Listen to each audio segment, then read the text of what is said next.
Hey everyone, so we're back with another poetry lesson. So I'm going to do the same thing that I did last time. I want to make myself a little bit smaller and put myself in the corner, and then I will present my presentation. So here we go. Today's lesson is about our five senses and poetry. So today we're going to learn how to use our five senses to write a poem. So this is actually really fun and one of my favorite ways to write a poem. So let's get into it. The first thing that I want to do is just go over the five senses that we have. I know everybody probably already knows this, but just for a review. So we have taste, touch, sight, smell, and hear. So using these five senses, we are going to create a poem about a topic. So let's go to the next slide. So the first thing that you need to do is pick a topic. So in light that today, while I'm filming this video, it is May 1st, which means that we are getting more and more into spring and almost summer. I picked my topic to be spring, so that is what I'm going to write about.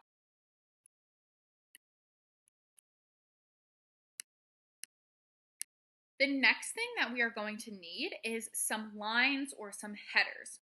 So very easy in your five senses poem. You can make them in any order that you want to, but you're just going to use your senses.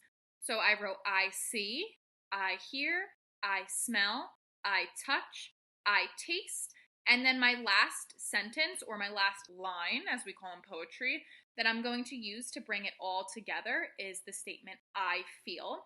And just for me specifically, for this poem, I think that I feel is going to work really well with my poem. But at the end of your poem, like I've said before, poems are super original and you can basically write about whatever you want. So you could make your last line say whatever you think is best.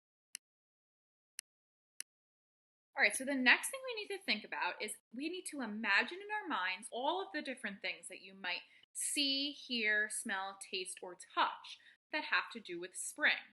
So in my mind, I'm just thinking about all of those things that my five senses would pick up on if I was out in the springtime. So what it wants us to do is to write at least one adjective, which we remember is a describing word, and one noun, which we remember is a person, place, or thing slash animal, by each line. So that is what I'm going to do. So as I click here, it's going to hold me up. So I'm just going to move myself over here so that you can see what I wrote. So on my screen, you can see that I still have all of my headings to my lines. I see, I hear, I smell, I touch, I taste, and I feel.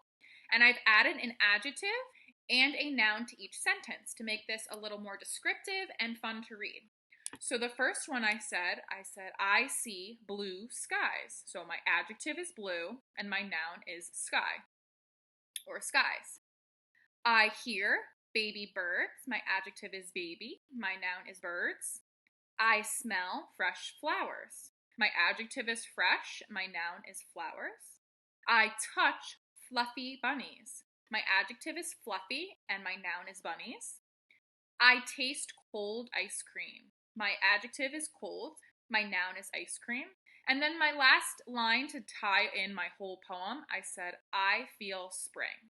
So sometimes it's a good idea just at the end of your poem to bring back in your topic that you were writing about so that the poem really flows nicely.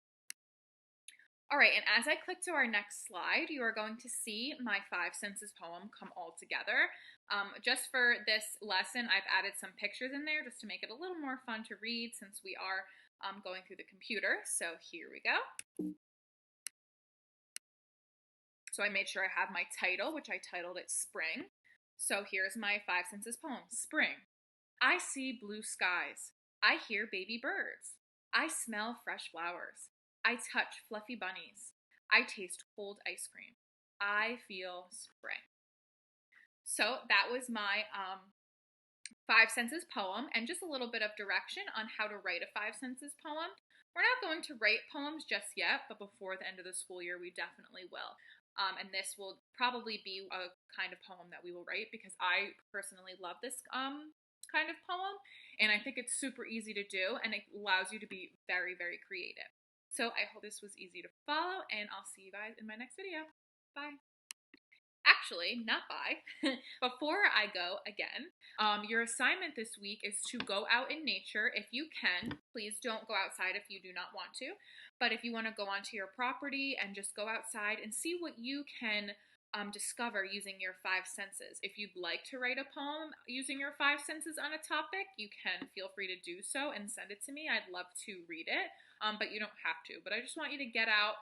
You can even use things in your house, maybe go into a different room that you don't normally go into, or you can spy inside the refrigerator, or maybe open a drawer in your room that you haven't opened in a while.